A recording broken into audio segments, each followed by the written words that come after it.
우리나라 젊은이들이 군대에 가면은 여러 가지 훈련을 받게 되는데 그 훈련 중에 혹서기 훈련이 있고 혹한기 훈련이 있습니다. 가장 더운 날씨를 택해서 하는 훈련이 혹서기 훈련이고 가장 추운 날에 하는 훈련이 혹한기 훈련입니다. 혹서기 훈련을 왜 하는가? 혹한기 훈련을 왜 하는가? 가장 극한적인 상황을 만나게 됐을 때에 그 극한의 상황을 잘 견딜 수 있게 하는 훈련이 혹서기 훈련이고 혹한기 훈련이 되는 것입니다. 혹한기 훈련도 힘들고 혹서기 훈련도 힘들지만은 저는 군생활 하는 동안에 가장 힘들었던 것이 10km 완전 군장 구보하는 게 그렇게 힘이 들었습니다. 10km 완전 군장 구보라는 것은 철모를 쓰고 군화를 신고 군장에 모포를 달고 탄띠에 수통까지 달고 소총을 어깨에 메고 완벽하게 군장을 꾸려가지고는 10km를 50분 안에 주파를 해야 하는 것입니다.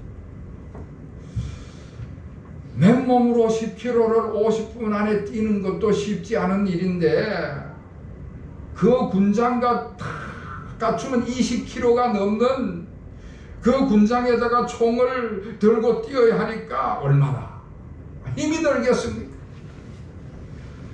겨울철이면 오히려 땀이 나더라도 몸이 달구어지니까 그게 덜 힘이 들 텐데 지금같이 이 무더운 여름철이면 뭐 초죽음이 되는 것이지요.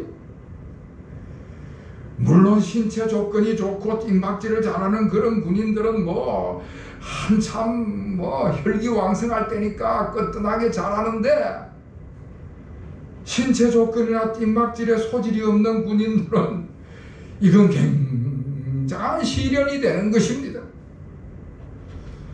더구나 혼자 하는 게 아니고 단체 훈련입니다. 소대별로 한 팀이 되어가지고 전 소대원이 함께 뛰어야 하는 것입니다. 그 중에 한 명이라도 50분 안에 들어오지 못하고 낙오를 하게 되면 소대원 전체가 실격 처리가 되는 것입니다.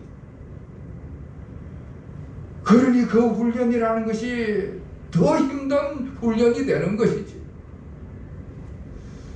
자, 그런데 그 힘든 훈련을 잘 감당을 하고 그리고 10km를 50분 안에 완주를 해서 전 소대원이 한꺼번에 다 들어오게 되면 아주 큰 상을 받습니다. 제가 군생활 무렵에는 가장 큰 상이 휴가 보내주는 것이었는데 일주일 포상 휴가를 받게 되는, 전 소대원이 일주일 포상 휴가를 받게 되는 것입니다. 그리고 그것보다 더 중요한 것은요, 그렇게 10km 완전 군장 구보를 합격을 하고 나면은 그 자신감이라는 것이, 그 성취감이라고 하는 것이 이루 말할 수가 없습니다. 얼마나 그 마음이 뿌듯하고 기쁨이 찾아오는지 모르는 것이지요. 이스라엘 백성들이 광야 생활을 한 것도 하나의 그런 훈련이었습니다. 광야 생활을 하나님께서 이스라엘 백성들에게 훈련의 기간으로 주시고 그 훈련을 잘 마치게 되면은 하나님께서 그들에게 복을 주신다 약속을 하시는 것입니다. 약속의 땅, 젖과 꿀이 흐르는 그 약속의 땅 가나안 땅에 들어가는 복을 받게 되는 것입니다. 이스라엘 백성들이 애굽에서 노예 생활을 하다가 해방을 맞이했습니다. 그런데 그 이스라엘 백성들이 애굽에서 노예 생활을 하다가 해방이 되긴 했지만은 아직도 신앙적으로 준비가 되질 않는 그런 상태였습니다. 하나님의 백성으로서 하나님이 원하시는 삶을 살아가는 그런 백성이 되질 못한 아주 형편없는 그런 사람들이었습니다. 툭 하면 하나님에 대해서 원망을 하고 온갖 불평불만을 터뜨려 놓는 그런 불신앙적인 삶을 살아가는 사람들이었습니다. 그래서 하나님께서 그 이스라엘 백성들을 훈련을 시키시고자 그 광야로 내몰아 가신 것입니다. 40년 동안이나 그 광야에서 유리방황을 하도록 몰아내면서 아주 혹독한 훈련을 시키시는 것이지요. 그렇게 이스라엘 백성들이 40년 동안 광야에서 고난의 시간, 고난의 삶을 살아가게 되는 것입니다.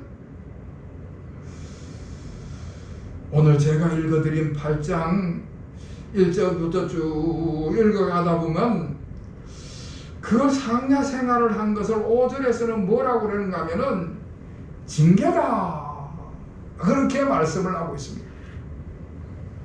여러분, 징계라고 하는 것은 벌을 받는다는 의미가 있지만은 그 징계라는 단어 속에는 교육을 시키고 훈련을 시킨다 하는 의미도 그 속에 들어가 있습니다. 하나님의 도우심을 전혀 믿지 못하는 이 이스라엘 백성들의 그 불신앙을 신앙으로 이끌어가기 위한 훈련이고 교육이다. 하나님의 인도하심을 전혀 따라가지 않는 그 이스라엘 사람들의 불순종을 순종으로 이끌어가기 위한 교육이고 훈련이다 하는 것이지요. 다시 말해서 그 광야의 생활은 이스라엘 사람들에게 있어서 교육을 받는 학교와 같은 곳이고 훈련을 받는 훈련소와 같은 곳이 그 광야였습니다.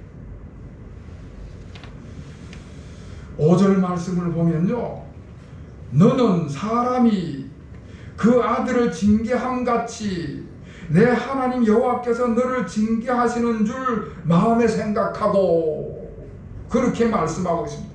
사람이 그 아들을 징계함같이 하신다. 사람이, 부모가 그 자녀를 징계함같이 하신다. 부모가 자녀를 징계를 할 때는 사람 되게 하기 위해서, 잘 되게 하기 위해서 사랑하는 마음으로 부모가 자녀를 징계하지 않겠습니까? 그런데 가끔 보면 그 철없는 자녀들이 부모님의 책망을 들으면은 그 부모님의 책망에 대해서 섭섭한 마음을 가지는 그런 경우가 있습니다.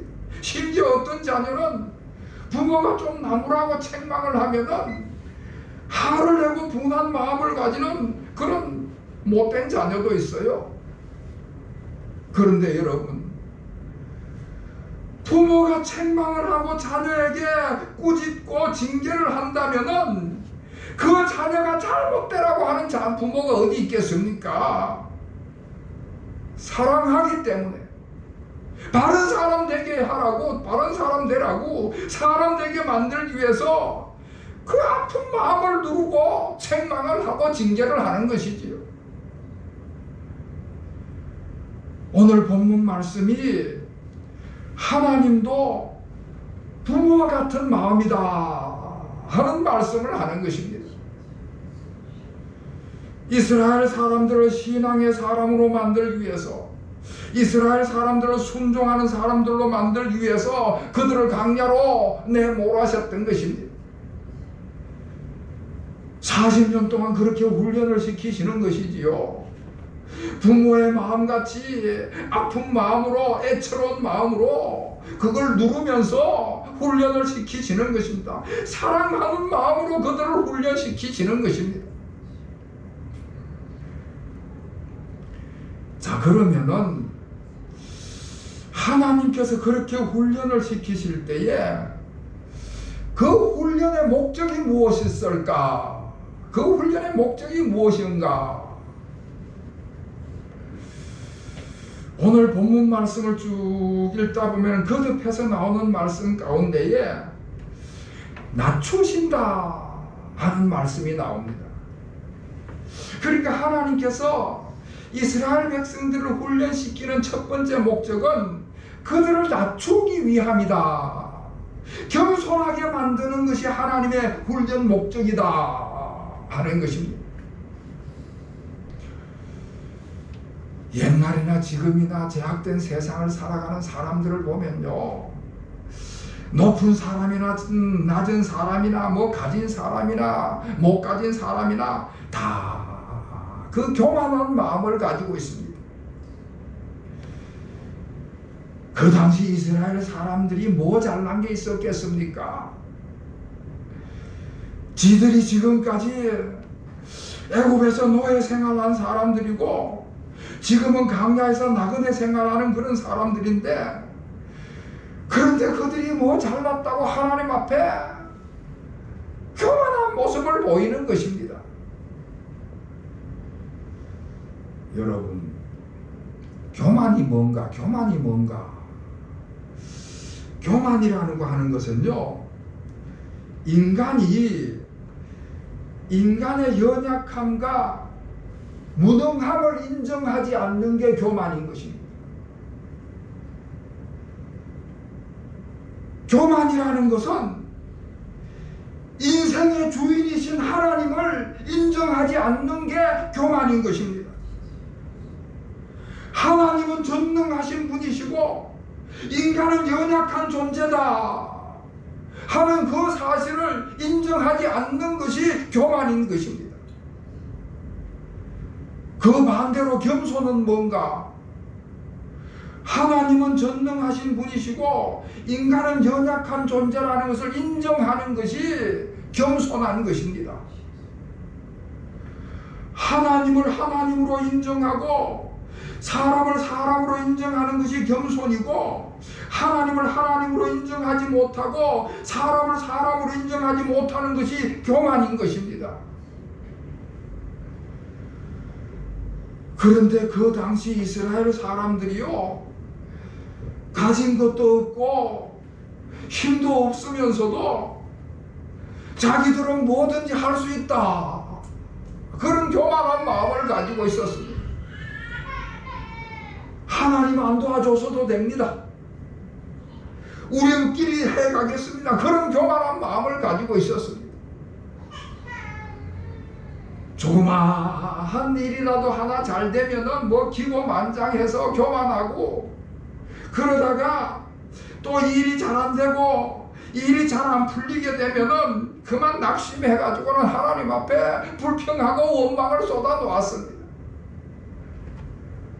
자기들의 연약함을 인정하지 않고 하나님의 능력에 의지하지 않는 삶을 살아가는 것이지.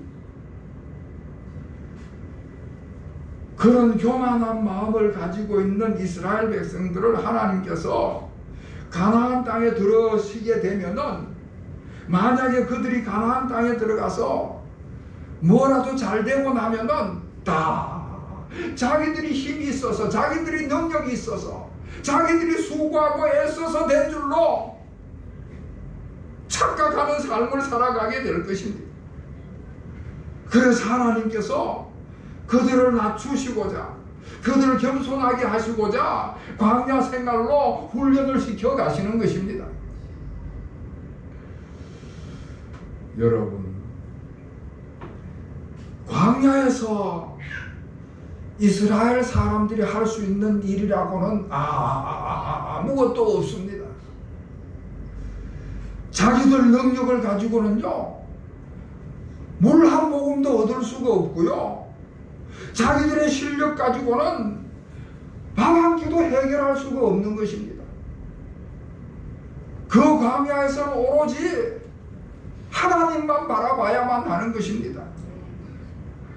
하나님만 바라봐야만 하나님께서 만나도 내려주시고 메추라기도 나려주시고 반석에서도 물도 내주시고 하나님께서 주셔야 살 수 있는 그런 삶이 광야의 삶인 것입니다. 매일매일 하나님만 의지하고 매일매일 하나님의 은혜만 바라봐야만 살 수 있는 곳이 광야인 것입니다.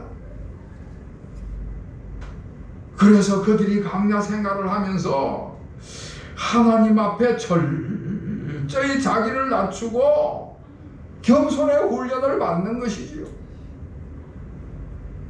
인간의 연약함과 인간의 무능력함을 뼈저리게 체험을 하는 것입니다. 하나님은 전능하신 분이시고 하나님께만 의지해야만 생존할 수가 있다. 하나님께 의지해야만 한 발짝이라도 옮길 수가 있고 철저히 그 하나님만 의지해야 된다는 그 사실을 경험하면서 낮아지고 겸손해지고 또 겸손해지는 것입니다. 자, 그리고 두 번째로 그 광야에서 그들이 훈련을 받은 것은 순종 훈련을 받았습니다. 이스라엘 사람들은 반항과 불순종의 사람들이었습니다. 하나님의 명령과 인도하심을 따라가지 않고 자기들의 지혜를 가지고 자기들의 생각과 계획을 내세워서 말씀을 피웠습니다. 그런데 그 광야의 삶을 살아가면서 자기들 생각대로 자기들 계획대로 안 된다는 사실을 아주 속속들이 깨닫게 되는 것입니다. 자기들의 생각대로 했다가 자기들의 계획대로 했다가 그렇게 했다가는 파멸밖에 없다는 사실을 너무나 많이 경험을 하게 되는 것입니다. 금송아지 우상을 만들어 보기도 하고 하나님의 명령을 어겨서 만나를 감추어 보기도 하고 불뱀에 물렸을 때는 자기들 고집대로 치료를 해본다고 하다가 다 죽어가는 그런 뼈아픈 경험을 하게 되는 것입니다. 불순종을 하면서 철저하게 그 대가를 치르게 되고 엄청난 희생을 치르는 그런 사실을 경험을 하게 되는 것입니다. 하나님께 순종하지 않으면 하루를 살 수도 없고 하나님께 순종하지 않으면 한 발자국도 나갈 수 없다는 사실을 깨닫게 되는 것입니다. 하나님의 말씀에 귀를 기울이고 순종해야 살 수 있다는 사실을 철저하게 배우면서 그 몸에 익히게 되는 것입니다. 그렇게 하면서 순종이 그들의 삶의 태도가 되고 순종이 그들의 삶의 습관이 되고 순종이 그들의 삶에 깊이 자리를 잡게 되는 것이지요. 여러분, 이렇게 이스라엘 사람들이 광야 생활을 하면서 두 가지를 배웠습니다. 하나는 자신을 낮추는 겸손을 배우게 됐습니다. 하나님만이 전지전능하신 분이시고 하나님께만 의지해야만 생존할 수 있다는 겸손함을 배우게 됐습니다. 그리고 순종을 배웠습니다. 철저히 하나님의 말씀과 인도하심을 따라가야만 된다는 그 순종을 배웠습니다. 자, 이렇게 광야 생활을 하면서 겸손과 순종의 훈련을 받았는데 그 훈련을 잘 받게 되니까 하나님께서 그들에게 복을 주시는 것입니다. 오늘 신명기 8장 말씀을 전부 읽어보면 그 말씀 속에는 하나님께서 이스라엘 백성들에 주시는 복에 관한 말씀들이 쭉 나옵니다. 하나님께서 이스라엘 백성들을 다스리시는 말씀이 쭉 나오는데 그 모든 말씀들을, 그 모든 복을 한마디로 정리하면 이스라엘 사람들이 얻는 가장 중요한 복은 영적인 복이다 하는 말씀입니다. 겸손과 순종을 배우게 되고 그것이 몸에 배게 되고 그것이 삶의 습관이 되면은 그것이 바로 영적인 축복이 되는 것입니다. 신앙이 성장을 하고 영적으로 성숙한 삶을 살아가는 것이 그것이 가장 소중한 복이라는 말씀이지요. 여러분, 다시 말씀을 드리지만은 하나님께서 광야에서 이스라엘 사람들을 훈련을 시키실 때에 그 훈련의 목표가 고통을 주고 괴롭게 하려는 것이 하나님의 목표가 절대 아니었습니다. 하나님께서 그들을 훈련시키는 목표와 목적은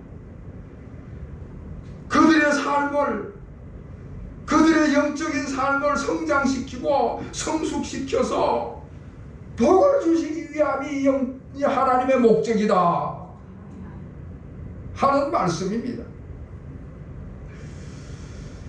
여러분, 16절 말씀, 오늘 본문 그 뒤쪽에 16절 말씀을 우리 한번 다 같이 읽겠습니다. 16절 시작. 내 조상들과 알지 못하던 하나님을 광야에서 내게 먹이셨나니 이는 나 너를 낮추시며 너를 시험하사 마침내 내게 복을 주려 하심이었느니라. 아멘.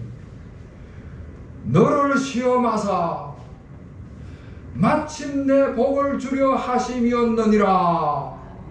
마침내 복을 주려 하심이었느니라 말씀을 하고 있습니다. 하나님께서 훈련시키신 것은 그 목표가 복을 주시기 위해서, 마침내 복을 주시기 위해서 그들의 영적 수준이 하나님이 원하시는 그 수준에 이르렀을 때에 하나님께서 자격이 있다 인정을 하게 되면은 마침내 복을 주시기 위해서 훈련을 시키셨다. 할렐루야.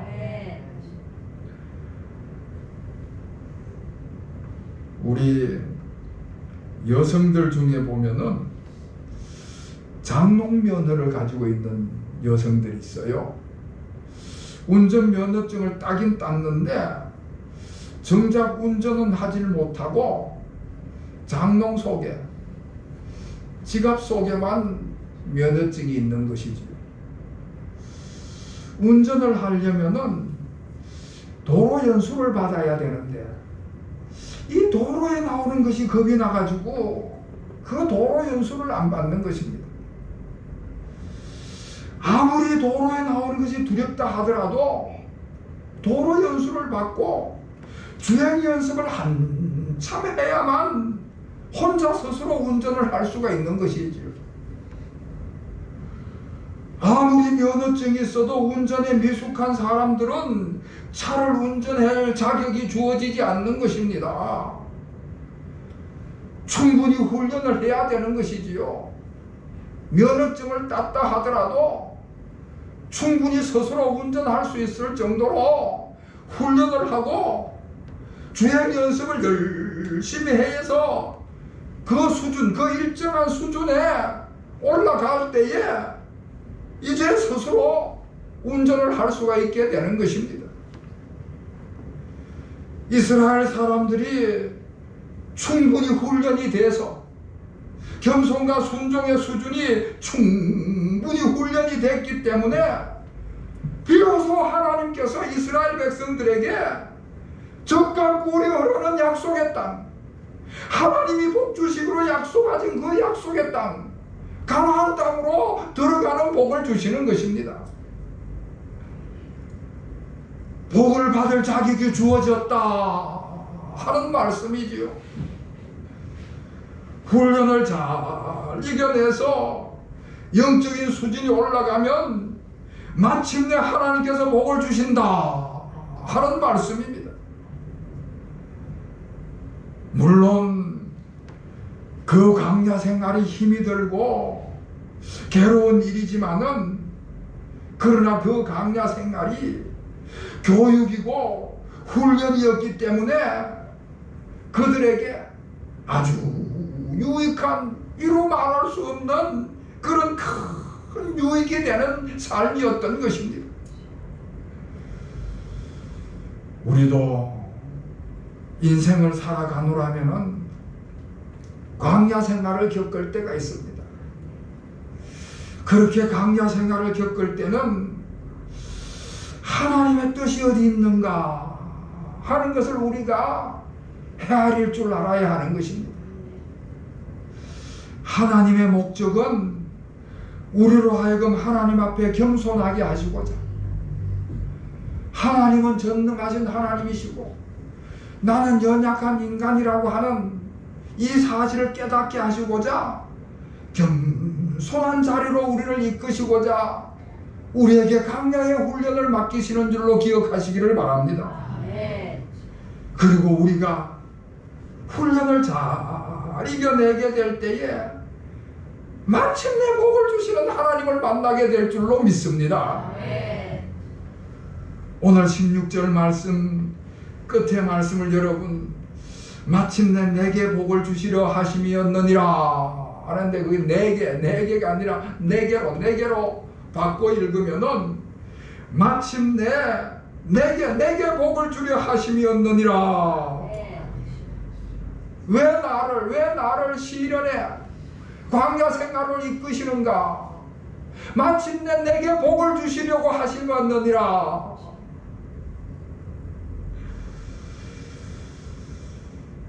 우리가 하나님의 택한 백성으로 삶을 살아갑니다. 하나님께서 하나님의 택한 백성들의 삶을 이끌어 가실 때에 하나님의 택한 백성들의 삶 속에도 광야의 삶은 엄연히 찾아오고, 또 하나님께서 그렇게 교육시키고자 훈련시키고자 학교로 훈련소로 사용을 하신다는 사실입니다. 우리가 그 훈련을 잘 받아서 나를 연단시켜서 하나님이 원하시는 거기에 이르를 때에 마침내 복을 주시는 하나님을 만나게 될 줄로 믿습니다. 아멘. 그와 같은 은혜가 우리 모든 교우들에게 임하시기를 다시 한번 주님의 이름으로 축원합니다. 아멘. 기도하겠습니다.